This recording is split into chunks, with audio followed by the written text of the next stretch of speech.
Hi, good evening, everybody. Once again, welcome back to episode 6 of Point of View.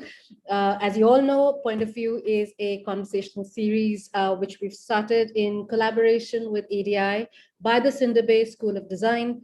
This is week 2, and we've had five phenomenal speakers up till now, and today is no different. So we are very excited to have our new speaker for the day, but I'll come to him in a minute. And in the meantime, I would also like to just mention that we are doing 15 speakers, and somebody asked me why 15, and it is to celebrate 15 years of Cinder Bay. The school started in 2006 in Calicut, and it's been growing and evolving over the years under the leadership of Professor Basant Nair. So Basant, big congratulations to you on your 15th year leading Cinder Bay. I would also like to thank a couple of people at Cinder Bay who've been helping behind the scenes. There's Sophia, there is Swapna, and there's Viraj.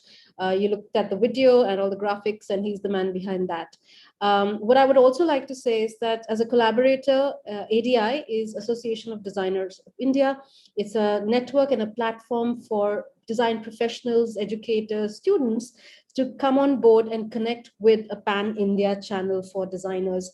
You can check out all the activities of ADI at adi.org.in. Sophia, if you could please put that link in the chat box, it'll help everybody else log in. I want to also just quickly introduce myself. My name is Shrishti Bajaj, and I am, as usual, your moderator and curator for the event. So before we get started, I want to very quickly, also introduce our speaker. Today is very special because it's going to be a very entertaining session, I hope, because what you're going to see is some very excited works in design and animation. So our speaker is Suresh Eriyat. He is the founder and director of Studio Icarus. He graduated from the National Institute of Design, Ahmedabad, specializing in communication design in 1997. Since then, he's been relentlessly working in the field of animation and film design. He also founded Studio Icarus, like I mentioned, in 2009. And Studio Icarus, by the way, creates film in a media that's agnostic in all platforms and formats. He's an advocate of animation to be respected as a means of storytelling and not just a technique, as it's often misunderstood. His stories come to life from socio-culture, political environment where people's habits, cultures are ingredients. Indigenous visual design is inherent in his indigenous craft of filmmaking. Today, he is a respected and a very envious resume of over 400 films, about 200 awards, including the prestigious NSE Festival Crystal in 2015. I hope I got that right, Suresh. A first for India, as well as 2 national awards. And that's not the only introduction I'm going to give of his today. I have a video to share, which I think will hopefully then complete the introduction. I'm going to play it from my screen. There we go. Eeks is my nickname from NIT days. Since I've been in the advertising and animation industry for the last 15 years, probably all the way I look, Eeks the dinosaur is the funda behind Ichsaurus. Ichsaurus, not Echosaurus. Ichsaurus. Ichsaurus. Ichsaurus. My entire team can pronounce it so easily, and it's because it's very simple. Ichsaurus. Ichsaurus. Ichsaurus. Ichsaurus. It's Ichsaurus. Ichsaurus. Ichsaurus. Ichsaurus. Ichsaurus. Ichsaurus. It's Ichsaurus. May I please welcome the man behind Ichsaurus to join us on screen. That was an important lesson, guys, so that next time you're sharing. Wait, sorry. Suresh, can we have you on video, please?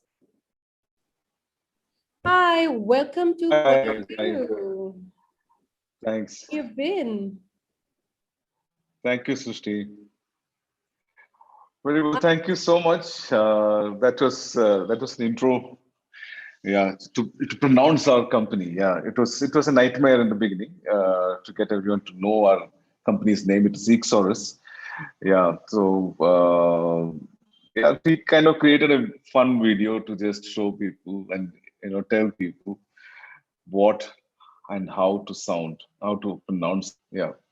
Thank The reason why I also picked this video was that the tonality of the video really sets in some way a great indication for your style of work, the humor and the playfulness that you bring to the works that you do. So I think that was, for me, was just the right introduction to your work. So guys, please make sure you pronounce it correctly.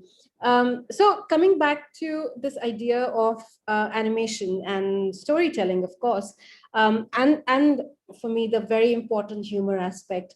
How did you get started in animation? Was that something that you've always been fond of? Oh, I think we might have lost Suresh for a moment there.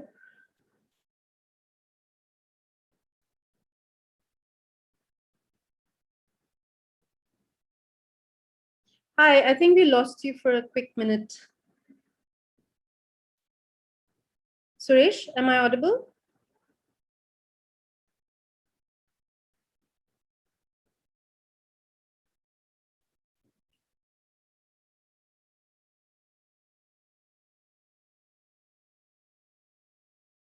Suresh is not there. Okay, so I hope we can still have this session. So let's go to the montage. Sophia, can you play that montage, or whoever has that video? I seem to be messing up today as well. It's one of those days, guys. So if you ever thought that moderating is only fun and no sweat, there you go. Stop that!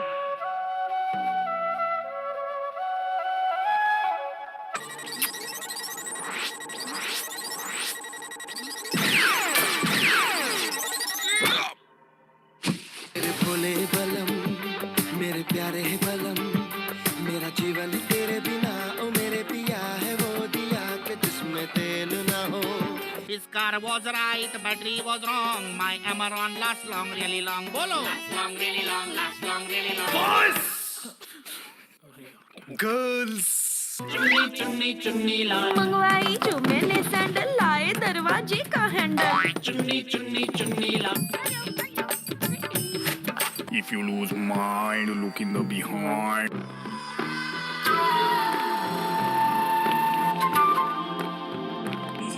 मक्खी मक्खी मक्खी राजा ने king star की हवा चलाई.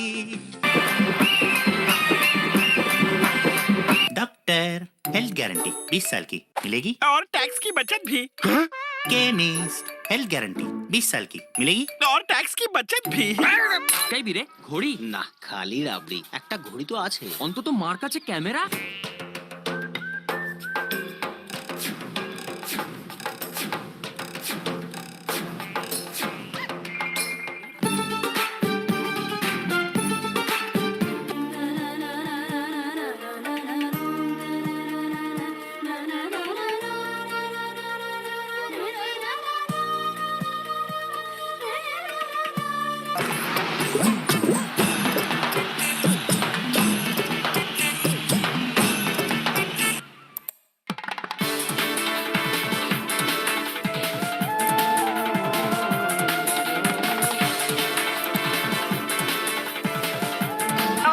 और पहले कब था नहीं टीम ओनर उनका बच्चा बच्चे का दोस्त उसकी चाची चाची की माँ पड़ोसन और टीम टीम पता नहीं ओ ये रही टीम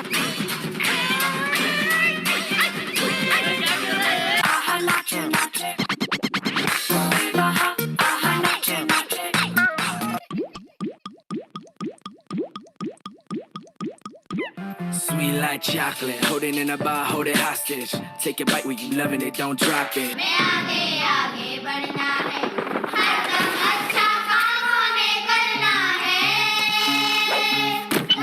ख्वाबों के आसमां में ख्वाहिशों का डेरा है सितारों के पार कहीं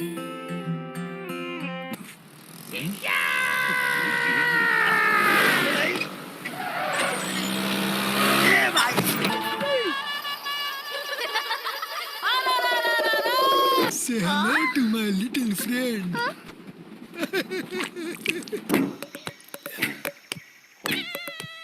The world's best head massage.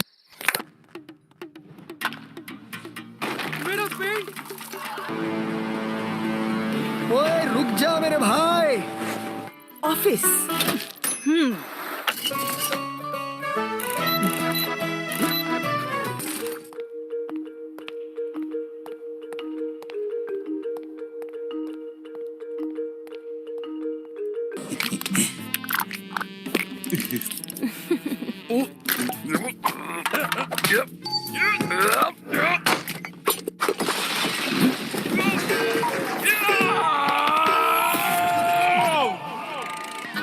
अब आप अपना चेहरा यहाँ भी क्लीन कर सकते हैं, वो भी बिना पानी. Impossible.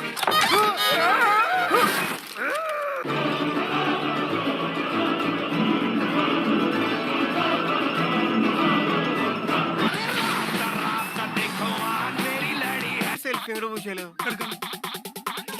പെയിന്റിൽ ഫൈബറാണ്. ഫൈബറാ? ഫൈബറാ?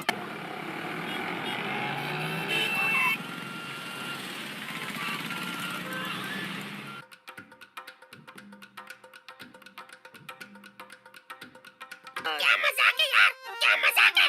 तोता तोता तोता तोता तोता तोता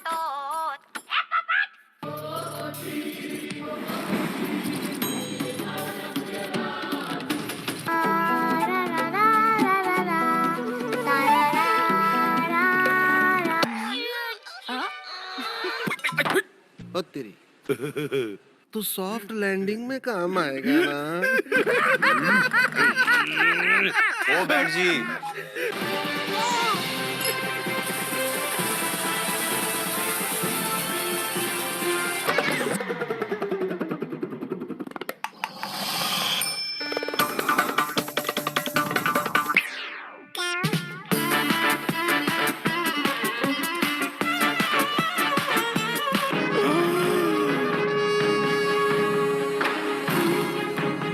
शेर विद पंख.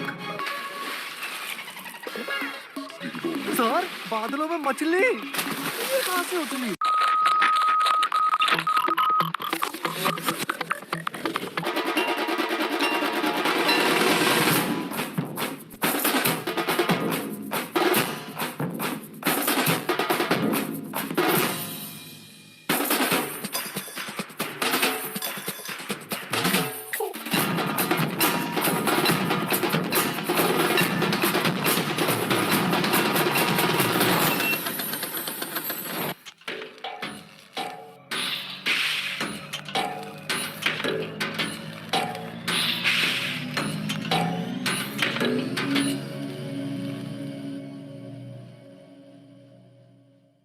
Fabulous. Suresh, there was not a single clip that did not bring a smile to my face when I was watching it. So, and that's amazing. That really is. So we're going to talk about how you do that basically today. Okay. Hopefully without any more Wi-Fi related interruptions. Yeah. Hopefully. Yeah, these are things that you cannot predict. We didn't know that we are going into a lockdown some time ago, but we all went into a lockdown. Did you know that? So Wi-Fi is as unpredictable as our life currently. So let's face it. Yeah, it is I think serendipitous as well as confounding sometimes.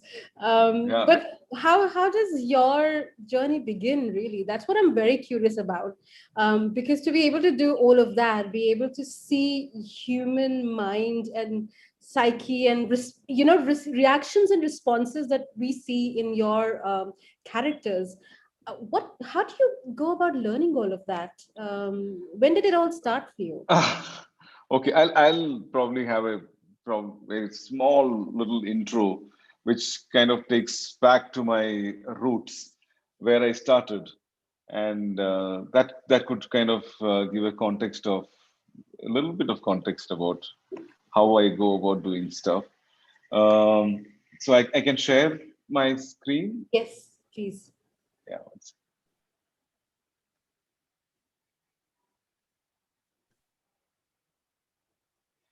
All right. So the journey begins here. That's me. I was born on 26th November 1973 AD, or 47 before Corona, with 47 years before Corona. So that's a better way to, uh, to today's times, BC and AD and all have different meanings. So peculiar thing about my coming to this world was that it was really, really an afterthought by my parents at 44. My father was 44 and my mother was 43 when they kind of thought about having me after my two elder sisters. So I think sometimes these late actions also are pretty important in making one's life pretty interesting. Yeah, so my parents were like already looked like grandparents to me in the school, while all the all other parents of my classmates looked really young and like very, with the times. My parents looked really old, and there was a lot of association with that. There was a lot of anxiety that developed within me. I'm really happy, and I was also one of the record, holding child who was born with 4.5 kilos of weight, and my mother at 43 giving an absolutely normal delivery to a 44.5 kilo baby. It was also unheard of in my small town. I'm from a place called Tripunithra in Ernakulam district, central Kerala. So this is the beginning of the journey, and so that's me. Was my uncle who was an artist. A lot of people, when I was growing up, people said that I have a lot of connection with his ancestor, kind of rich artistry that he had. He was in the advertising industry, mostly in the print media, and he was also a very amazing artist. But the people said that there's a lot of rub off with with because of him. I've been able to draw and do artistic work. This is my father. My two sisters. One is 11 years older than me. The other one is the second one, who is 6 years older than me. Yeah, and yeah, this is my mother. So this was our growing up, a very, very small town bringing up. And this is me. I was a big fan of Hanuman, and I think one of the most animated imaginations came to my mind with Hanuman as a central character. And this is me trying to show how Hanuman expanded himself to show the Vishwarupa when he had to jump over the seven seas to get to Lanka. So this is that sequence, which I used to perform in front of guests and relatives at my parents' or whoever requested. I would show that. So I was very proud of it. I used to have this. It was an absolutely vegetarian family. Not even eggs were allowed. So, and it was the same food throughout my growing up years, 17 years till my +2, till I got into NID and left. I had the same food. It was the same rice, sambar, and sabji made of beans, and morning was idlis, and it was all good. This is one of the studio photographs from those times. You still have the fossilized cockroach on the photo. Yeah, so you can see it. Yeah, yes, and this is my father. He's 91 now, and he's one of my favorite subjects. I keep drawing him a lot, and he's one person who has told me so many stories, and I mean absolutely unbelievably real stories according to him. And he has a big role in creating a fertile imagination in my mind. yeah, and I have drawn his stories. He still has a very wacky sense of humor. He can pull a crowd with ease with his way of speech, and yeah, so I have a lot of memories and stories with him. This is my mother. My mother is another very interesting character, a Hindi teacher. Um, she's the that unfortunately Hindi was the only subject that I used to fail regularly, and to make my mother feel really terrible about things. And she was as she looks, she's a teacher.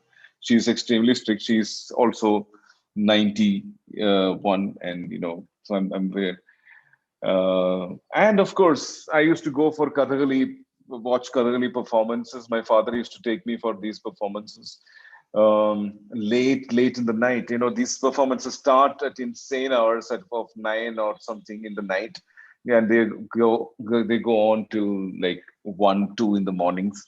And I used to understand nothing. But my father used to buy me some snacks, some savories after the performance, and that was the incentive for me to hang around for these performances. I never enjoyed them, but I mean, eventually I understand how these performances and these sights and this that ambience has had an effect on in me, in making my imaginations and characters alive in my mind. And of course, music. There was tremendous amount of music, and like temple festivals, very rich. And you can always see these sort of performances on the road. I mean, ours was a cultural capital sort of a place where we had perennial throughout the year. We had festivals, and it was folk and whatnot. I mean, it was all sort of art and craft and folk and everything merging together. Of course, I used to go for perform at Carnatic concerts. I learned Carnatic music myself, and for like almost 7, 8 years, that was really an alternative career plan. I wanted to be a singer till I got into an ID.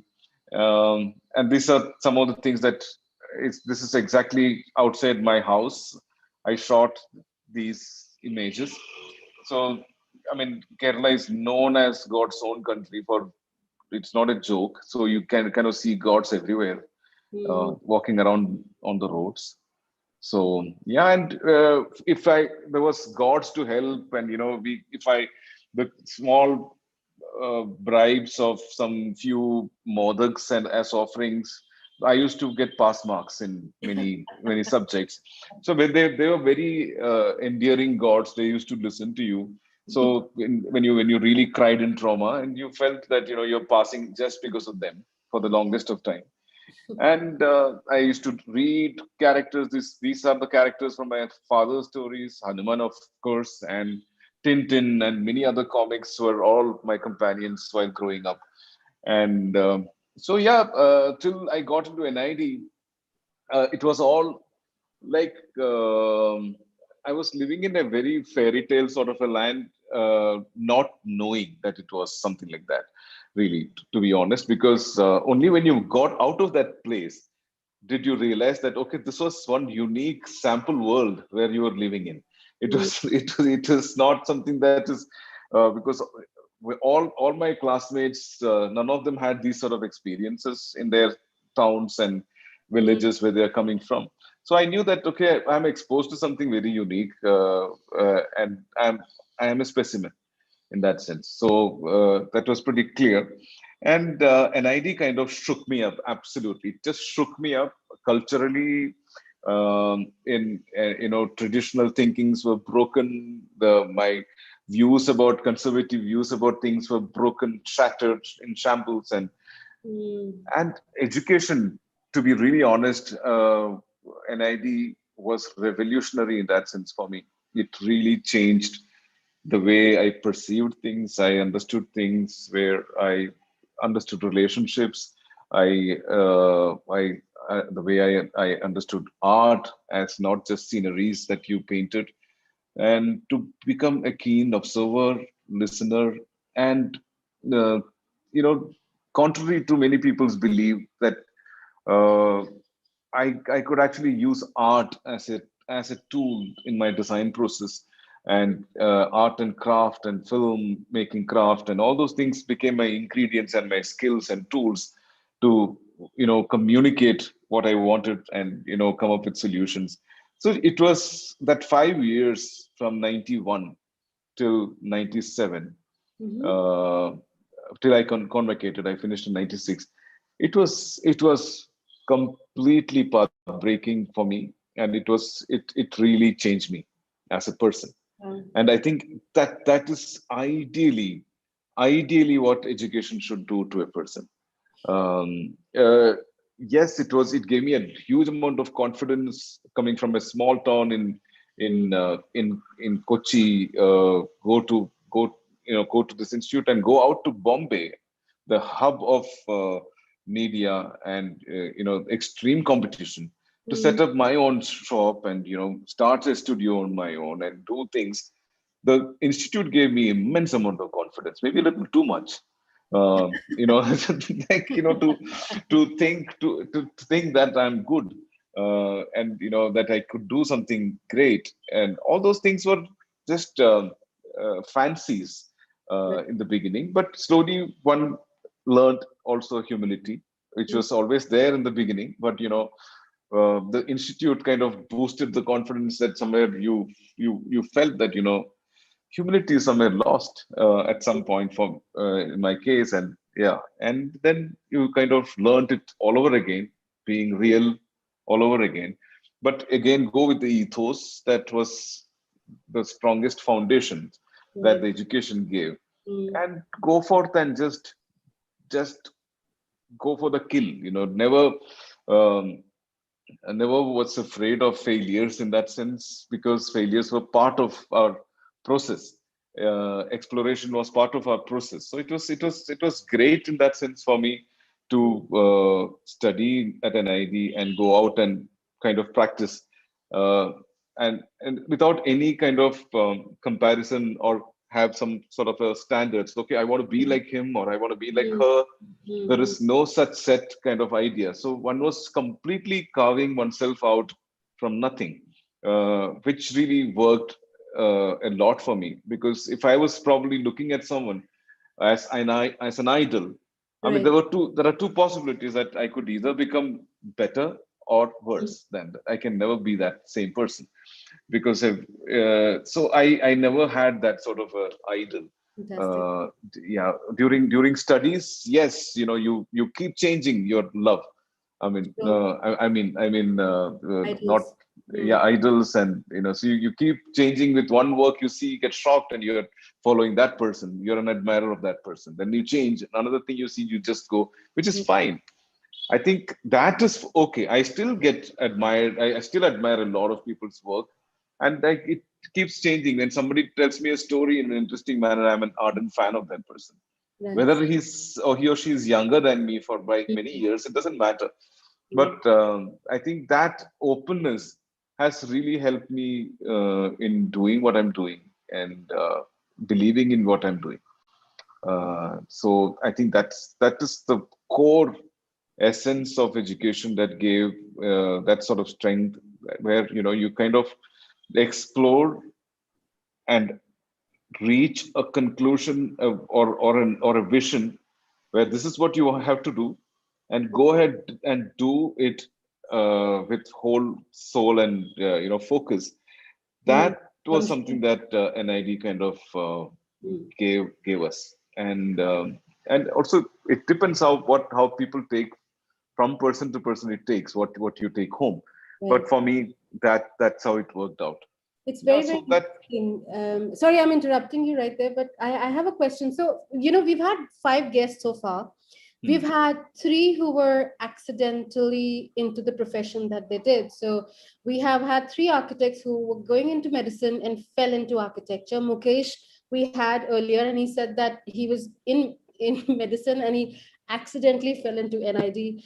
So for you, was it did you know that you wanted to go to NIT and No, not become a at all. storyteller? How did it happen I for mean, you? in '91, in coming from a small town like where I'm coming from, I'm probably the only one from that town. I think it was like that for maybe 10, 15 years. Hmm. That I was the only one, and NID used to take 30 students, and there were only two people from Kerala, entire Kerala.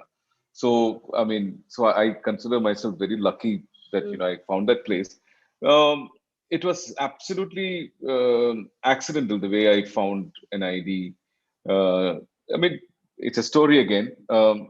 As my entire batchmates were all working towards IIT, I was also working towards IIT. I was good in my maths. I was in the science group, so my favorite subjects were maths, physics, and chemistry. Wow. And biology is something that I was not very good at. Hmm. But these were the subjects that I was excelling in. And I wanted to really get into IIT because that was the best for engineering. Hmm. And yeah, there was also a desperation. Coming from a family of not so economically well off sort of background, one had to find an education which kind of started giving you money. Okay, it's very different focus for today's students, but that time there was an objective was very clear that okay, once you get past this education, you need to be working in a way where you kind of make good enough money to sustain yourself and your family.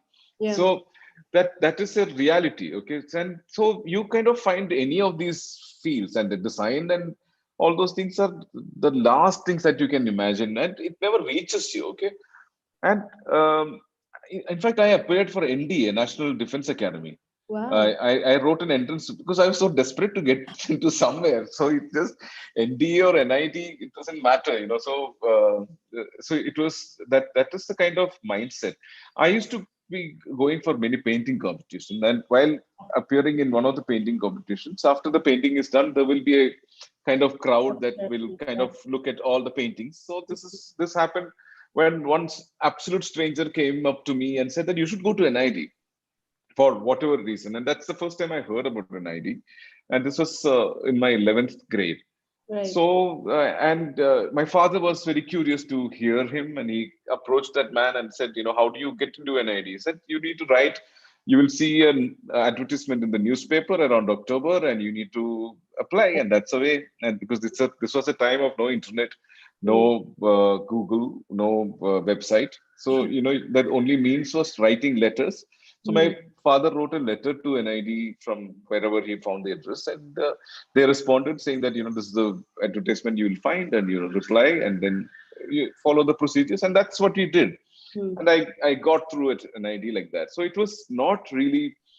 It'll be absolutely a lie if I said that I intend this is where I wanted to be, and I got in there exactly the way I wished. Hmm. So it's accidental. But once I got through the final shortlist, when I went to the campus, I was completely in love with that campus, and I really wanted to be there. So Yeah, sorry, because you're talking about communication design, you were doing at NIT. How did the transition to animation happen? Did you always know again that animation was something that you'd enjoy doing? Because animation involves not just sort of illustrative output, but it's sound and music, and it's animated. Did you know that that's what you wanted to do? no, animation is something that I was sure I don't want to do. I was absolutely, because the laborious ways people were working towards animation without computer, it Hmm. was crazy. The hard work. I was not that hardworking in my mindset. I didn't want to like really work like that. But somehow I wanted to get into. I wanted to make films, and again, those choices and those years were not really driven by my own passion, because I was ready to do. The course was so structured and beautiful that in the first year of an ID, I learned almost all disciplines. You are given exposure to. I used to weave on the loom. I was doing crochet. I was doing embroidery. I was doing pottery. I was doing furniture. I mean, I was making sculptures with wood by actually you working on the lathe and the machine and all the tools that you use for carpentry. I was working with many, again, there's so many different things that one explored during that time. And, I was sure that this is not for me and this is for me. So the first year goes into this exploration. And the second year, you'd specialize into communication design or industrial design. So communication design had graphic design, animation, exhibition design, film and video. Yeah. And industrial design had furniture, product design, textile design, apparel design, and all these disciplines, and ceramic design. So I was sure that I wanted to get into communication. That was more my stream. And Yeah. after 2 years in communication design, getting exposed to all graphic design, video and film and video, animation, I I didn't want to choose animation, but my jury kind of recommended that you take it because they felt I was an absolute introvert. Okay, so this is coming from wherever, not knowing how to speak in English and many other drawbacks that one has. You one tended to be like really introvert in nature, unless and until somebody asks me a question, I would never. So my jury thought that this guy might not be able to manage a big shoot and stuff. I mean, that's a wrong notion that they had, because I did That you're, handle. I still yeah. handle many shoots and I still handle many people. They felt that it'll be better if I could sit alone and make a film, and because I don't need to work with anybody, I work with myself and on a light box, just keep drawing and making film. So that's why they awarded me animation. That was their basic logic, and it was like not a favorable decision according to me. But you fall and you kind of balance yourself. I did that, and then I started enjoying and liking animation. And then I was becoming extremely passionate about animation films at the end of the day, because all these are great disciplines. It's not like one is better than the other. It's just that I found my spot, my place over there, and I could enjoy it, and it all worked out like that. So this is the. I'm very glad that you did, because I cannot imagine, with your sort of gregariousness and humor, in an NDA uniform or in the armed forces. So I'm very Somebody was telling that army people are very funny people also. They yeah. have a great sense of humor, is what I've heard. So I don't know. I mean, no, I'm I mean, happy I where I couldn't am. imagine it. Maybe Yeah, yeah. I mean, I was pretty fat also. It was not like for NDA the uniform couldn't have fit fitted well. Yeah. Earlier when we were talking, you mentioned Tom and Jerry. Has that been like any sort of influence for you, or is it just a pop culture thing that you've always enjoyed? Is that because it is in some sense the slapstick humor a little bit in Tom and it's I mean, many consider it violent today if you look at it from the sort of point of view of kids viewing. Yeah.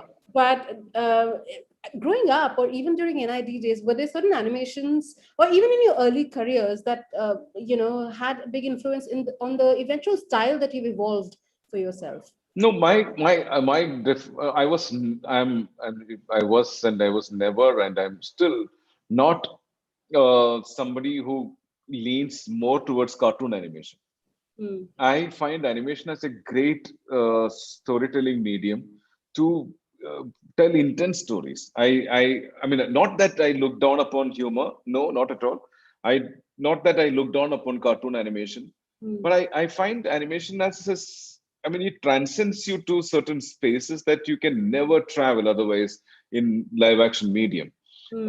You can be teleported to some world so convincingly using animation, and you can go into the realm of emotions that is that is not comparable to the kind of spaces that you can travel with a live action film. Um, uh, so that those are the things that really excited me, and I'm Nice. still exploring and experimenting in those spaces. It's very difficult to make such spaces very popular, because cartoon and humor and all those things are very popular. But I'm glad, like my film Tokri is, and Fisherwoman, even Fisherwoman is cartoony animation, but the stories are, both of the stories are not cartoony That's or great. not humor. They're not leaning towards cartoon. endings, so that I find the storytelling potential in this medium immense, and it's got impossibly vast avenues when it comes to telling a story, and that's something that I want to completely immerse myself at some point. That animation as a, I mean, I get even now inspired by so many filmmakers, young and old, and seeing the kind of work that they have done, which may not be appreciated by the masses. Uh, Here I am taking another added responsibility that I need to make Indian animation popular too, and Indian meaningful animation popular. So that's my responsibility as a designer. It's not like a responsibility as a filmmaker. I mean, I think this is more of a responsibility as a designer, that this is a medium that needs to become very common lingo amongst people, something that is more accepted than any other sort of a medium, which is happening in many countries, like how it is in Japan or Manga. in the Europe. Yeah, so that's where we need to take this medium, and the potential of storytelling is so immense in India.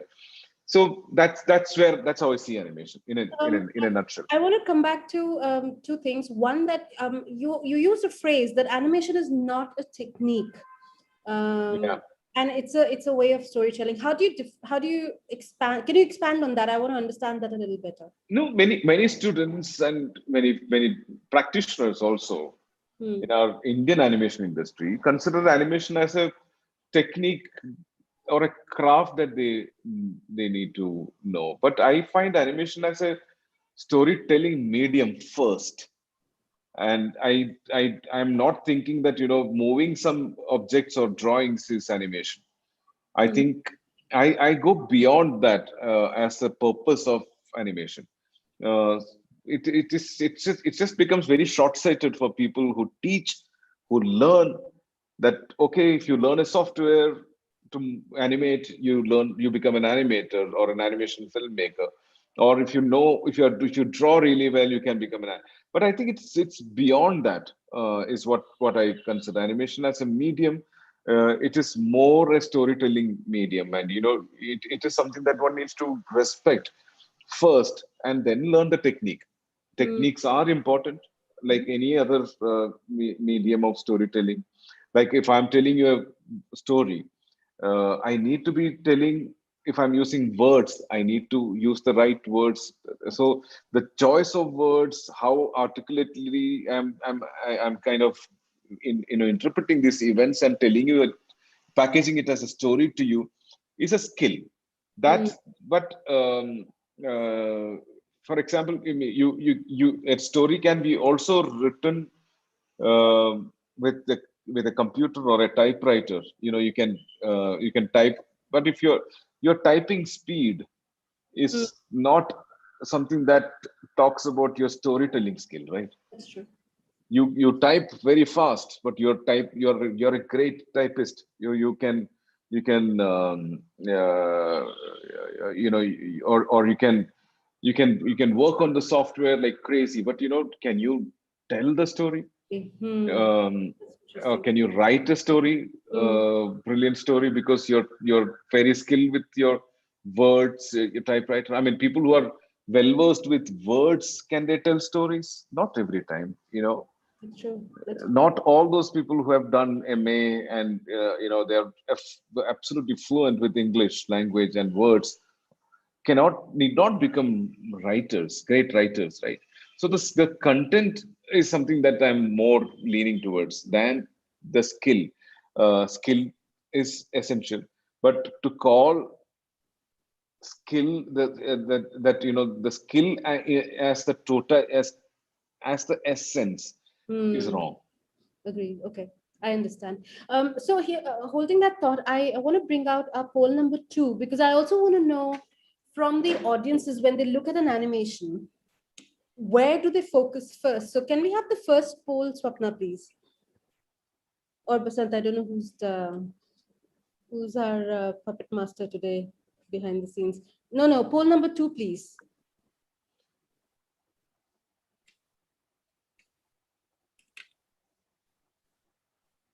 Poll number 1 happened. I think we moved past it, so I kind of let it be. So poll number 2, we want to know that when you watch an animation, guys, what is the first thing that what is the first thing that gets your attention? Is it the characters? Is it the visual style? So visual style means, whether it's, let's say, a clay animation or it's a cartoon or something else. Voice of the character, musical score, and the story. So the voice of the character doesn't always mean that they're talking. It just means how they express themselves, or the story. So we're going to give you a minute to answer this, and I'm going to come back to Suresh in the meantime. You have a very, very strong visual style that's inherently Indian. I think even in the montage that we saw, there is a certain sense that this is made for an Indian audience. How did you synthesize, or not even synthesize, how were you able to articulate that in your visual medium? Because if you talk about what is the Indian design language, I mean, it's a debate that's been going on forever. I don't think even today anybody can say, oh, this is particularly Indian design language. So how do you bring that vernacular aesthetic into your work, that it would seem that you're inherently telling a story from India? So I don't think one has to do too much hard work for that. I think if you appreciate your surroundings around, and you're not such an aspirer of the Western things, or I'm not trying to emulate another culture, which is alien to me and my understanding. I would stick true to what I know, what I enjoy and what I'm living with. So that itself breathes in this sort of life into our work. And of course, that said, I appreciate hugely the kind of interesting art styles that emerge in the West, and I keep tab of what is going on there. I'm absolutely aware of the kind of art movements that's happening in the animation world. I'm in the way of attending film festivals every year as an audience or a juror, or in whatever capacity. I get to see a lot of work, and that always has a place in my head, because we are ultimately, we are all sponges, and we all absorb things that we soak, and absorb things that we are influenced by, whether it is our surroundings, whether it is these sort of platforms that you are audience to. So for me, it is pretty effortless in the sense of finding what is that skin that I'm going to give this story. The story comes first. The story's uniqueness is the most important thing that I respect. How do I present the story? What is the skin that I have to give the story? What is the kind of embellishment that I need to give the story visually or through audio? Is something that I think from the perspective of the story. And that has resulted in so many different visual styles that I've been working with, because every story or every message is different. The justice to give each story its own unique space and form is the real essence or reason for me to come up with so many different styles. And it's effortless. You walk around in any street in India, and you see a kitsch of styles. That's true. And yeah, from your graffiti to your political posters to whatever, or the shop signboards to the rickshaw graphics or the truck graphics, to anything that you see, they all are trying to shout at us, and give their identity.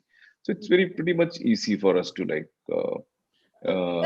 very see them. interesting you say that, because I'm a big fan of animation myself, and I've watched a lot of manga, more than I should have, but even books.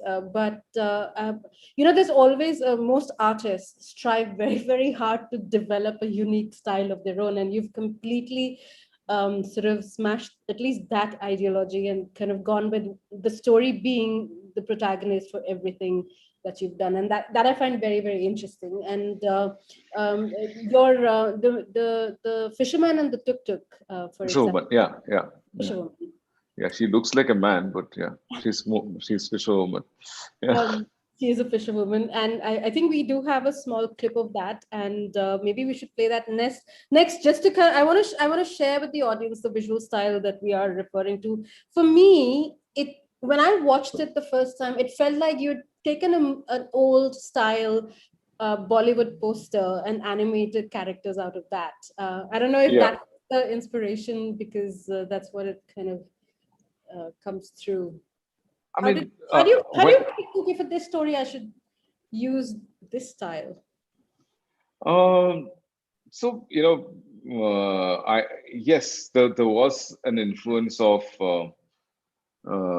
poster art in Bollywood as an inspiration, because it kind of stands for uh, the how we present ourselves in India.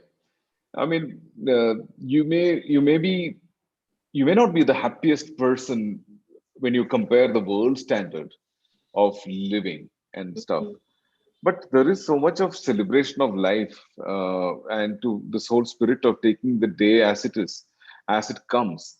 And I think Bollywood, in that sense, it is so much of mix and match of emotions and loudness about us, as people, and the color and the fun and the festivities and all those things are represented in these posters. Even we celebrate death and we celebrate sorrow. We cry and make such a hue and cry. We put so much of musical instruments to heighten the emotions in a sad scene in a film, to accentuate it. So we are pretty loud about it. So that loudness which is visually translated in these posters, and the loudness that is there in our lives is the one that I've exaggerated in this film, as a visual language. uh, and also I it was an experiment to also kind of make people understand that everything that you love need not be the most cutest or the most beautiful thing.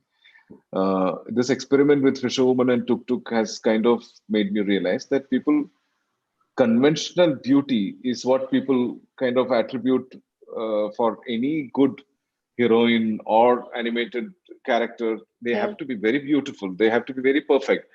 Someone with imperfections, as Fisherwoman, uh, cannot be given a lead role in any film, and that's precisely why I tried it like that.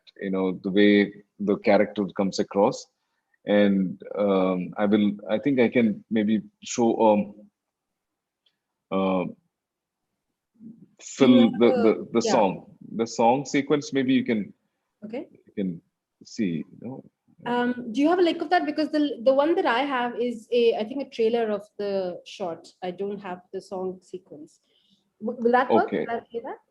Yeah. See, this is a. I can share it in the panelies and these things.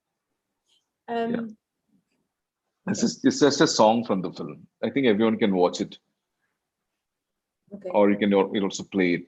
I But can when you that. play it, it is not very. I'm gonna let Sophia. Sophia, can you play? Can you play the If link? individuals want to play it on their own, you feel free, because I've shared the link. Just be on mute when you're playing it. माझी रिक्षा ग by माझी by ग जगात फिरून येईन ग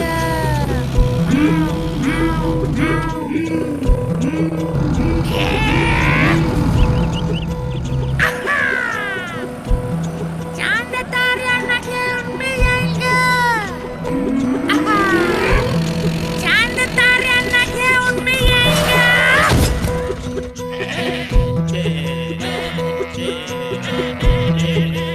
डब्यात ठेवून मी घेईन ग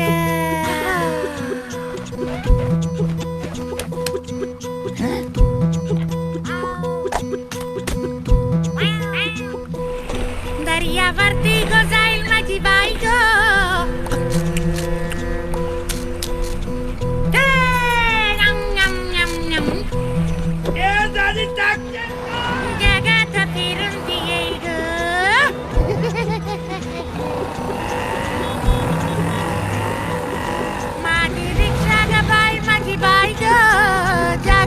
piranha. Mas chega de piranha.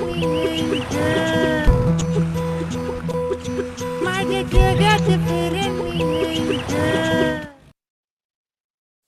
If you'd like to see the entire shot, please go on YouTube, and if you go to Ixar's studio and watch all his animations. I also just remembered that we didn't get an answer for our poll question. Can we have the answers, please? And I wonder what they noticed first. Oh, they did notice the visual style. So that gets a 43% vote, and characters 25%. The story 18%, voice of the character 7%, and the musical score 7%. Does that surprise you, or is this very much in line with how you would say? It's very surprising because visual style, in my reading, generally people don't give a damn about visual style if the story is good. There are several animated series that are very popular, but their visual style like really sucks. They are very. I mean, they don't look great. They are not animated well, but because of the story, people love it, and because the characters keep kind of have a hold on people, they like it. So I mean, very surprising. This is. And I wonder, because I have a feeling that most of our audience is young students and millennials that we're talking to. Do you think the advent of Instagram, Facebook, TikTok, all of these are extremely visual mediums? Do you feel our sensitivity to visual, what we see, is much higher than perhaps how it used to be? Perhaps that's, I'm wondering if that's influenced this feedback. I think it's a temporary one. I think probably people have seen this my kind of work, and it's too much leaning towards visual styling, and that deals with so many things. I think probably one of the reasons why people are thinking visual style is more important is because of that. I consider visual style very important. Yes, I consider it as an important thing. You're absolutely bang on when it comes to me. But yeah, story is extremely essential for it to survive, and for you to take a liking towards it. Yeah. It's very interesting. The other element of your filmmaking that I love is the humor, and we talked a little bit about that. You don't get to see a lot of that, at least in the contemporary scene, when it comes to design. So you mentioned that your father has been a big influence in terms of at least the humor and the entertainment value. To be able to translate that, one is that I find things that are funny but in my head, but when I say it out loud, it's not funny. How do you capture that humor, and how do you translate that humor? See, I see, it's very difficult to like give a technique or a method to do this, because it's very different with different people. In my case, I see a lot of things funny that's happening around, and sometimes it's very annoying for people. Also, that that I laugh at certain things which is not, it's a little out of context for many people, but I may be able to find certain things funny, and vice versa also. Many things that people find funny, I try and I put too much meaning, and I don't get it sometimes. I don't. It just goes past me, because it's very simple and easy to understand, and I try to analyze it to understand why it was funny, and it is no more funny. So there is no conscious effort, Srishti, for that. It's mostly you need to look at things in a little bit of a lighthearted way, and then things appear in front of you like that. I mean, that's how I kind of see. And for me, watching around us is the biggest uh, funny environment. The kind of people that you meet are funny people, and it's really. I mean, I know one may not like it, but the people are funny when you look at them from one angle, and it just you don't need to like really work hard towards that, and what they do can be even more funnier. So that you just need to keep an open mind, and you watch certain things in a certain through a certain lens. I think things appear funny, and it's the same thing. Things can appear pathos if you look at it from an angle like that. I mean, if you look at everything in a angle like that, everything can appear pathos. Everything can look exciting, super exciting if you see it like that. So I think it is that lens that is most important, according to me. Yeah, I keep sketching. I mean, as an exercise, I keep doodling my whatever I see around, and Right. that kind of keeps these memories pretty refreshed in my mind. And I think that is an advantage. You never know when these ideas would become interesting. I for my stories, I often kind of use these situations, and that's something that I feel is very important to. And I will still not prescribe it as a process or something, but I'm saying that it has worked for me. And even the most difficult sort of situations, when you sit back and think about it, it it is funny. So you need to, yeah. So that's what I do, and I can probably take everyone through a bit of a process that I go through, which I try to make it look a little scientific and all. But there is no science to these things. Everybody has their own processes. So maybe I can share a little bit of that. Please do, please do. Yeah. So yeah, just sounds so too intense, Yeah. So story creation. It is there are few things that I keep telling people that you need to keep listening. You need to be a very good listener. I mean, you must have seen many people who want to say more things than listening.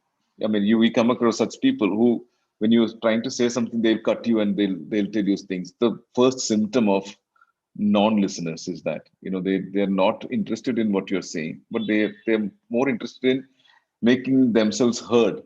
So even to those people, you must listen. I think it is very interesting to listen to such people. Um, and observing and seeing. So I put myself as a character because this is the way I try to see things. I mean, I try to see things with an unbiased sort of a manner. Like try and bring as much innocence as possible to see an event, and and see and absorb it. So this is something that I do. You need to record them. How do you record it? You need to either write these, you need to either narrate this event to another person, or you have to kind of write it down. You have to draw, take pictures, or whatever. So you have associated elements of this event, or the story, or the observation that you have. So you must keep recording them. It's extremely essential. So I feel there's a record button on our brain. You press that, and it needs to go in, and it needs to get nurtured. This is very important with your experiences, your what you read, what you hear.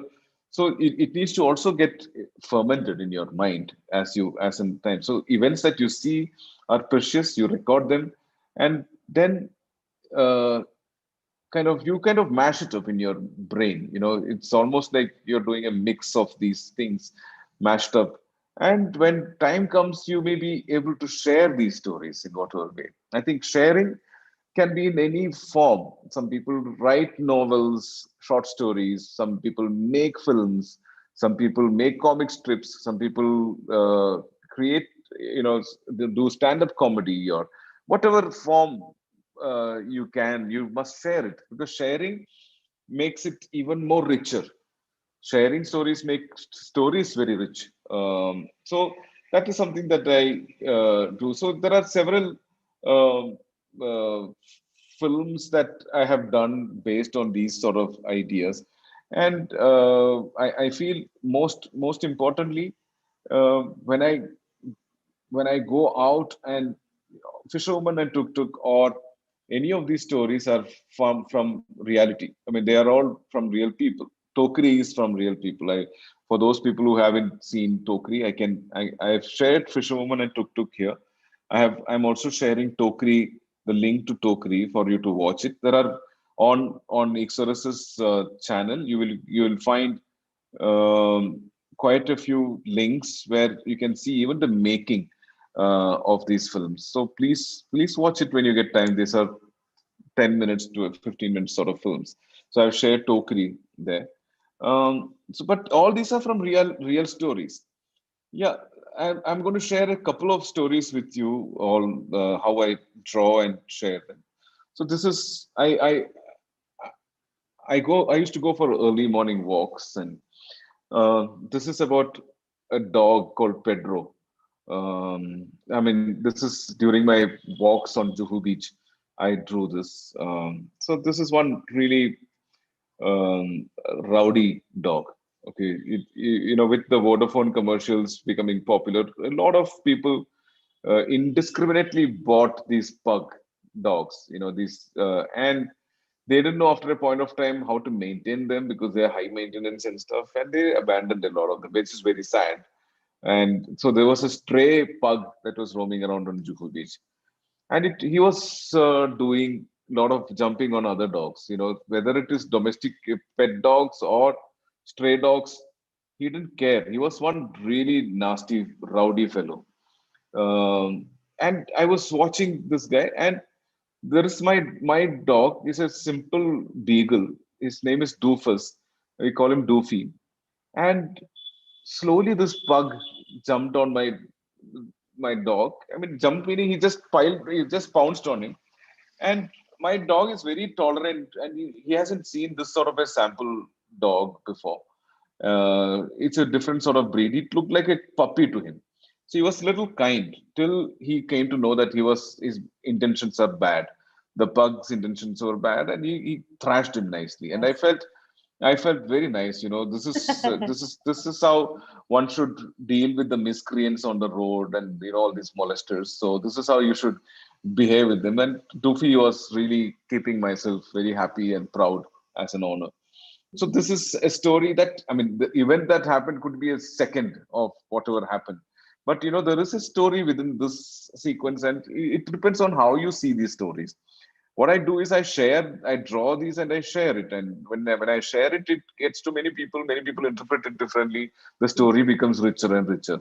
When somebody else narrates a story, it may be richer than the way I narrate it or with these drawings. Interesting. Yeah, so this is another story. When I was traveling in the flight, uh, it was a flight from Bombay to Delhi, and I normally take a window seat so that I don't have to get out, and I can sleep. Otherwise, if I'm sitting on the other side, they will disturb me when they have to go to the loo and stuff. So there were this two eminent carpenters who had finished some project in Bombay, and they were returning back to Gurgaon. So I could, from their accent, I could figure that they're from Gurgaon. And on the way to before landing in Delhi, the middle guy who seemed to have flown a few times before, and compared to this man who has his seatbelt tied in a very weird way, he was the first time flyer, and he went with the same posture of sitting which he's most comfortable with, rather than putting his legs down.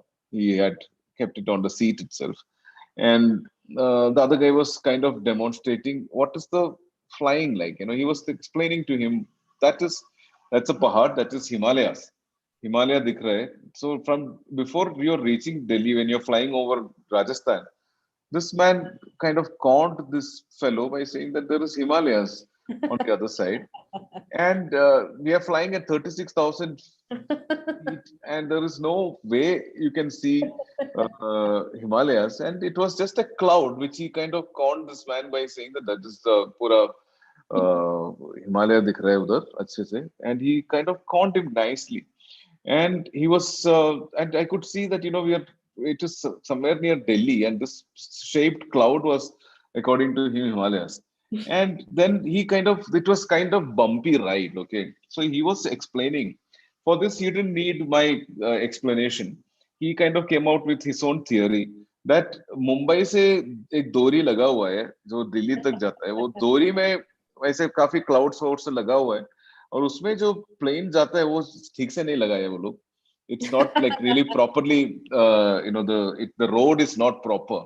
So that's why we are falling into this gutters sort of a thing, that we are. So this is his theory that, so I understood his theory and I kind of drew it. And so these sort of instances you can only listen and you can see. And there is a ritual, morning ritual in Mumbai when the tea stall owners start their day. The first tea is offered to the sun. And come what may, they will stop the traffic, whatever. He would take a few steps from his roadside tea stall, which is somewhere here. He would go offer chai pani. So it is not just tea, but also pani. It's offered to the sun. And these are things that you may ignore, but I find it extremely funny that this is something that you can see only in India. And of course, these sort of people, I mean, where do you look? I mean, so eyes are all over. So and then there are others like this who are bold enough to wear such t-shirts, and they are fine with it. And there's one sanskari lady who didn't like the way she was dressed up. And and this is another instance at the airport, when the security was like more than, they were getting more than intimate, and I was getting very worried about the security frisking, and it didn't seem very natural to me, the frisking thing. And I was hoping that it doesn't happen with me, but soon it happened, even quite badly. He couldn't actually reach his both hands because of my diameter, but he kind of managed it. So all these events, all these stories kind of come from our experiences, and you don't need to like really work hard to find inspiration from around. Like art style, these funny stories are all around us. It's just that we need to just open our eyes and see them. That's what I believe in.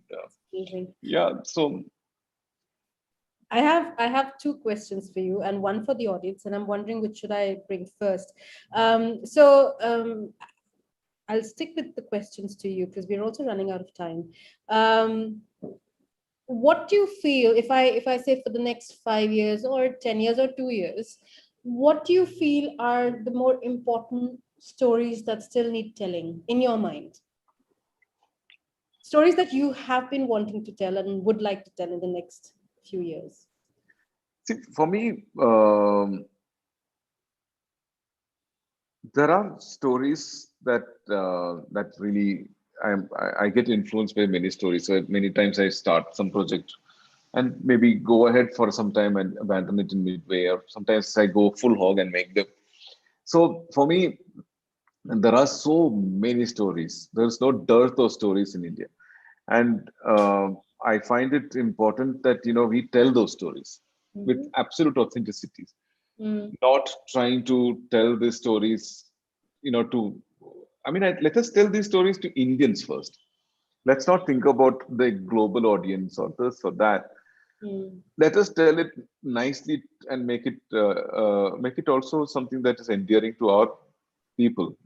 And so a story for me starts even from a small event to an intense story plot, which is very interlaced and stuff.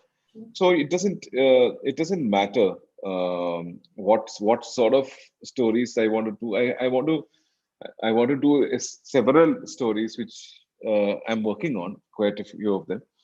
But it's not like there is a wish list or something like that. There's nothing like that sort of a thing. I would like animation and animated stories to be in India as popular as how they are in Japan, because they are also a country which is so culture specific, and they are all about. And they found this medium of animation which is taken over their country completely. That's true. They live this anime sort of a life. They believe in a lot of these stories, and there's a lot of conviction and following, which is so amazing to see. And I was very honored to when Studio Ghibli, which is one of my favorite studios around the world, when they invited our film Tokri to be Oh, featured at Ghibli nice. Museum. And yeah, I was invited to the Ghibli Museum, and I could meet with the people there, and it was amazing how people were so interested in every detail of that film. Mhm. And I mean, it when Yes. I got into the gatekeeper of this museum, Studio Ghibli Museum, was talking about the scene in Tokri, which is the traffic scene, which is very complicated one. I mean, he could understand and appreciate it at that level. So, Mm, I mean, how long would it take in India for our people or and at that level to appreciate animation? It's a long distance, but I think one needs to keep trying. We have multiple languages. Our cultures are so diverse in India compared to Japan. Japan at least is bound together by one language. In India, there are so many interesting languages, and that each of them have so much of rich culture. It's a challenge. It's a bigger challenge to have a interesting language of animation which is popular. But we must keep trying to. We must try and figure out what is that language. that's fabulous, and I think that's a great cue for me to bring in some Q&A. How are you doing for time, Suresh? Do you have time to answer a few questions from studio? Sure. Yeah. So, Niranjan Bose asks, is animation a good career? I mean, if you want to keep Suresh as a threshold, it's an amazing career. Would you have what answer would you give to this young gentleman?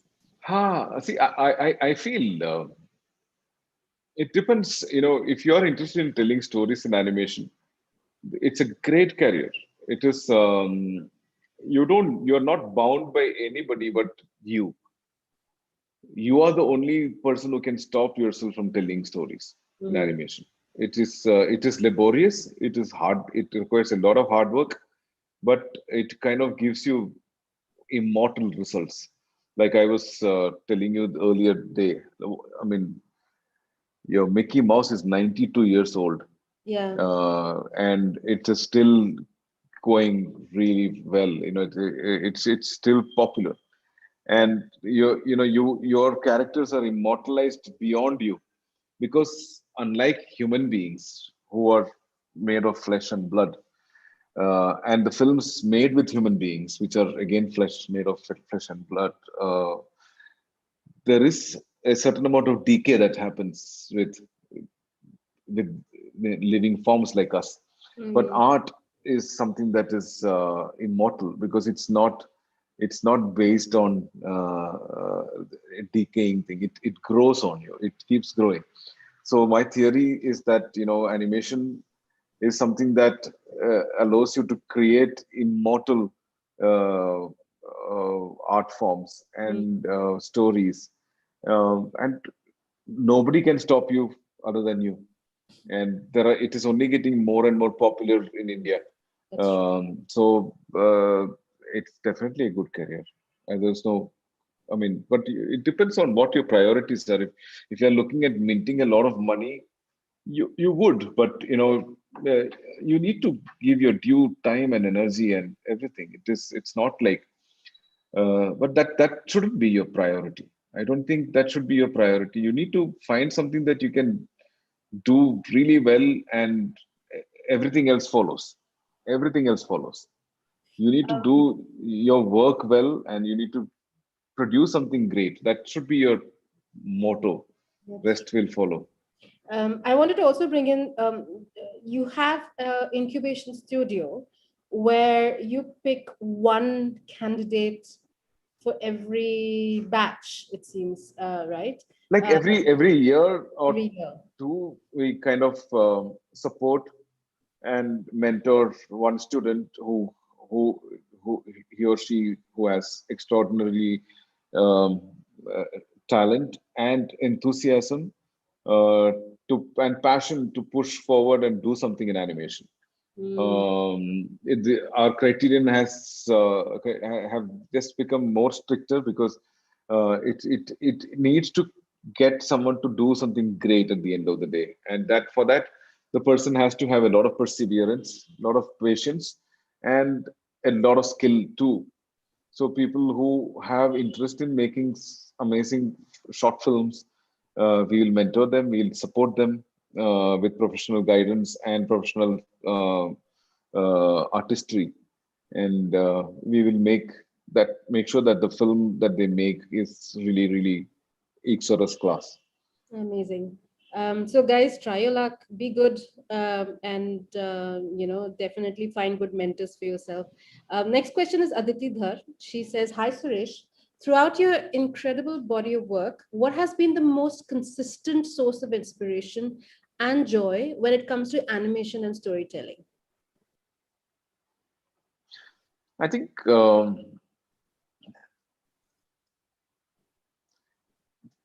I always go through childlike excitement when one is cracking a new story and getting involved in a story, indulgence in the characters and the relationships and the connections and all those things. I think getting transported to those wonderful worlds is most exciting, and to see them getting realized by people in the team is always exciting. And just to herd them together to make sure that things are coming according to the way you imagine is always an I mean, there's a lot of waiting, a lot of patience required, but it's always a satisfying sort of feeling. So every film is like that for me. I mean, it's always been extremely exciting, and I can't really say what is the music is exciting. Once you in the beginning, it is how to develop the character, how to create this, design the characters, the storyboard, the visual style is exciting, cracking that thing. Then the animation process, how to get the performances and the acting in nicely if it is involving characters. Then the music is most exciting. How do we get that music zone? I love music. I mean, I'm a big fan of music, and I'm open to all sort of musical styles, and it is an exciting phase to work with different people. The collaboration with people is also something that I'm hugely excited by. Like different talented people come together to make a film. So it's not just you and your diktat that works in a film making. It is a lot of people's contribution that make a film. So it is all that is exciting. Next question is, you've in some way answered this when you talked about your the idea of going into kind of like a dream space. Hana Naz asks, dear, hi sir, in your short movies we've often seen the character falls into a dream and become absent from the reality. How special do you find this sequence in your story? Yeah, you're right in that sense. But I think there's a very fine line between reality and dream in that sense, right? Mm. And animation, being animation, it is very easy to transport and transcend from one to another. And it also kind of brings out the essence of a person and the inner essence of a person with the dream. So one of the reasons, probably, I'm just analyzing my own work with your question in focus. It could be because I want to show their inner personalities, their inner desires, inner wish. So that, and dreams are honest desires visually manifesting in your mind when you're asleep. So that is your desire, your actual. You may be hiding it with many layers of you know covers, but it is still your inherent you that needs to come out, and dreams are very useful as a tool to bring that essence of a personality. Mm, beautiful. I'm going to move forward very quickly. Anjita P asks, "Oh, why are we not able to produce animations and CGI with the level of perfection we see in Hollywood animation movies?" uh, they have been doing it for a long time, and we've been doing it since a very short time. We are in a very rudimentary early stages. They have been working. I mean, I said, Disney Mickey Mouse is 92 years old. When was the first animated character made in India? Maybe at the most 20, 30 years ago. Yeah. I mean, we have a long way to go in that sense, to crack stories, and they have a huge tradition, or there's a huge audience that appreciate animation, which demands more from the makers. We don't have such a huge audience, which kind of challenge the makers to come up with even more interesting stuff. So it's both ways, the it needs to go through a certain period of time. It needs to evolve. Certain thing you cannot you cannot expect things to happen so soon. It's very wrong for people to think that okay, technology is all the same. Why can't we do something similar? The technology is very similar, and many of the technology must be provided to even the Hollywood by Indians, but it may not be available here, or it may not be something that is very ready to use in India. But it's not just the technology that decides this amazing level of perfection. It's also a kind of team who have been groomed to think and work in a high level of skill set. It's an Um, evolution. and yeah, and set expectations by the crowd as an audience also is something that creates that high benchmark.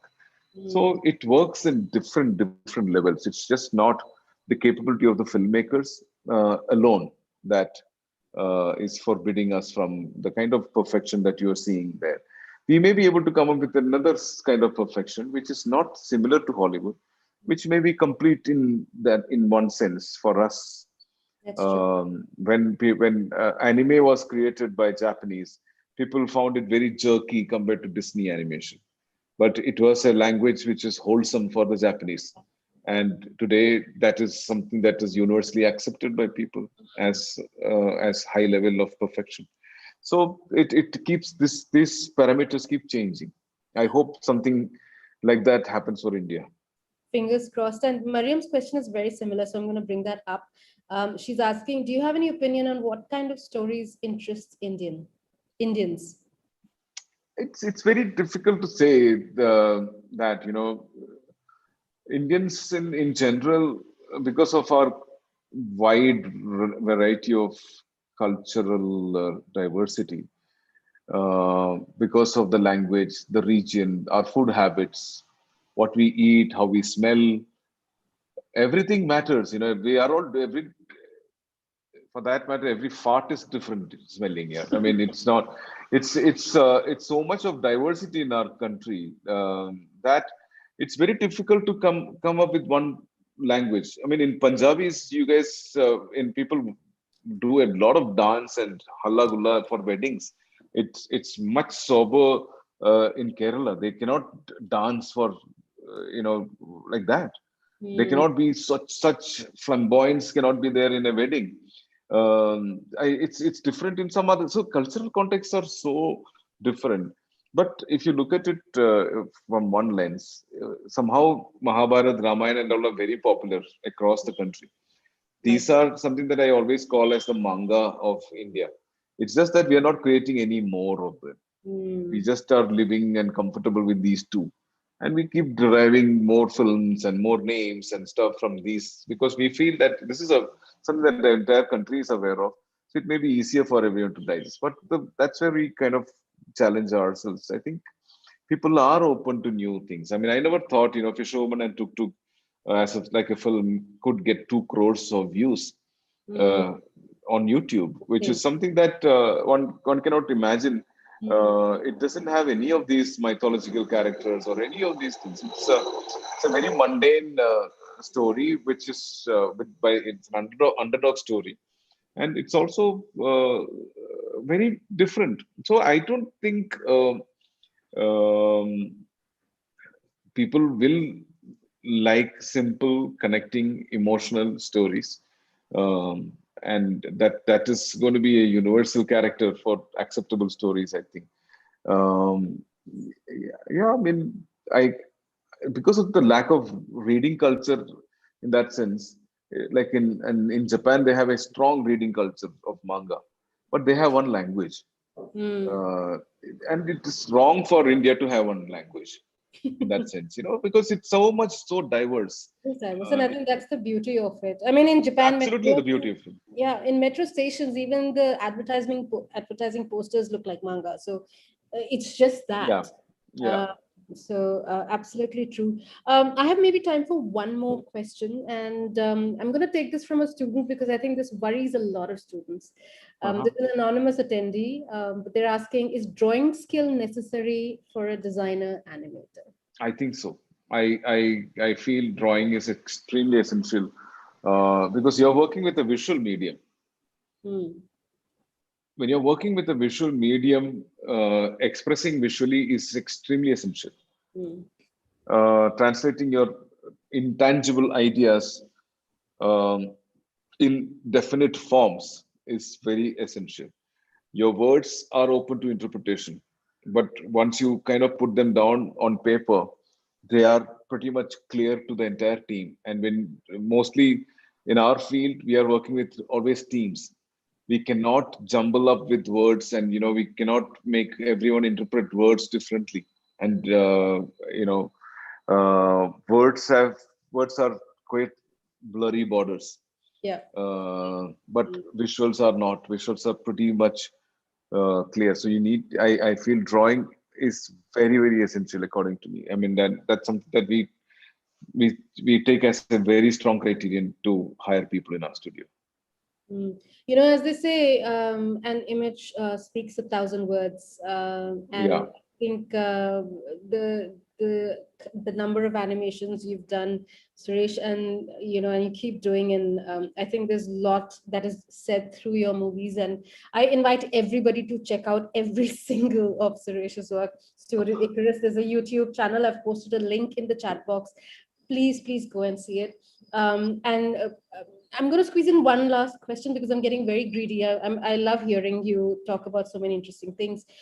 With CGI and AR, VR, is that something that you feel you're going to incorporate anytime soon in your storytelling, or is that something that's not your cup of tea? No, we are working with such technologies. I think um, one should be receptive to technologies, but one shouldn't be a slave to these.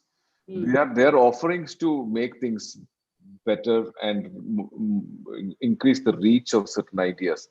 You may have to think differently for to use it better too.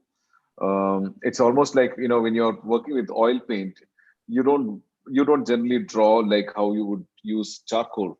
So these are different tools, and I think one should be very open to using them. So we are working with this. Does it change a lot in our sense? I think we learn a lot from these experiences. But if you are traditionally very strong with your fundamental design thinking and your filmmaking craft, if those things are sound, I think it is not a big deal of a problem to switch between these mediums, and mediums are not going to dictate you. They are enablers than disablers. So you don't get disabled by not knowing something, but you are only enabled, and they are only trying to make you function better. So I feel they all will give us new hybrid varieties of products and expressions, but that doesn't matter. That is, as long as your fundamentals are strong, I think you will be able to adapt. Fantastic. Suresh, that really does bring us to the end of the session today. Thank you so much. It's been fantastic. I think the way you look at the world and the way you represent them in your stories is unique. And I think India needs more of this. And I hope you keep making films for a very, very long time and teach more and more students. You need a lot of chelas because if you want to realize your vision, of a manga like sort of style in India, you need to have many more chelas. that you can teach and groom and help them evolve. So thank you so very much. It's been fantastic listening to you. I've enjoyed it. Serendipity or not, I think it adds to the humor of the conversation as well. Thank you so much. I'm going to ask Sophia to, as a goodbye show reel for Suresh, can we play the Tokri award ceremony prep? So as far as I understand, this animation, clay animation, was for you to receive that award, but it's also a look at how how a clay character would get ready for the award ceremony. Basically, this was we had won over 106 official selections across the world for Tokri, and this was the 30th or 31st award, and we had kind of kept all these puppets back in the cupboards, so we had to dust them all up, and we kind of arranged this sort of a photo session idea where they all come once together again to feature in this photo. So that was the idea. Before that, I want to thank all of you. Thank you, Srishti, for this initiative. Thank you so much for the wonderful conversation. Thanks to all the audience and the people behind the scene who've been supporting. Thank you very much. All our works and the makings are out there in our on our YouTube channel and Vimeo and other places and Facebook and everywhere. You can follow us in all these places and keep getting an update. I think that itself is a lot of learning because we want to share. There is nothing that is secret about the way we work. It's all out in the open. It's just that when we share, you won't make the same mistakes that we made. You will make better mistakes. So that's important. That you don't need to make the same silly mistakes that we made. You need to make better mistakes. So please explore and learn as much as you can. And all the very best. Thank you, everyone. Thank you, Suresh. And just a reminder for our audience, next week we are back with another 3 fantastic speakers. Next week, we are looking at fashion and textiles. So please go register next Thursday, Friday, Saturday as usual. And yeah, that's my cue to play the show reel. Sophia, can we have the Tokri sequence, please? Yeah, so this is next week. I think this can be cued later. I want people to really see that video. It's brilliant. I loved it. I love the fact that he picks up his shirt and shaping clay. Again, thank you, Suresh. Thank you.